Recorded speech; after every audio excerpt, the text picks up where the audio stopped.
గాఢాంధకారపు లోయలలో సంచరించిన tension ఉండదు. ఇంత పెద్దగా ఇబ్బంది వచ్చిందే, ఇట్లాంటి ఘట్టం వచ్చిందే, ఎట్ట బయటపడతావో అని జనం నిన్ను చూసి ఎడుతుంటారు. నువ్వేమో పైకి చూసి నవ్వుతుంటావు. ఎందుకు?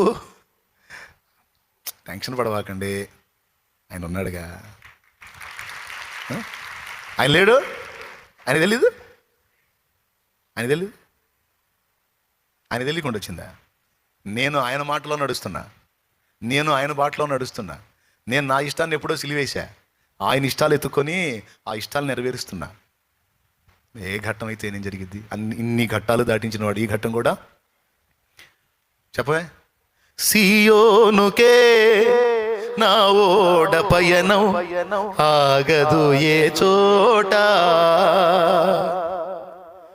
సియోనుకే నా ఓడ పయనం ఆగదు ఏ చోట, విశ్వాసముతోనే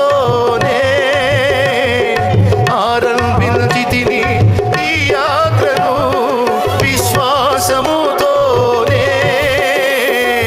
ఆరంభించితిని ఈ యాత్రను, నీ కోరిన ఆ రేవుకే నడిపించును నా యేసయ్యా, నీ కోరిన ఆ రేవుకే నడిపించును నా యేసయ్యా. నా విశ్వాస ఓడ యాత్ర కొనసాగుతున్నది, నా విశ్వాస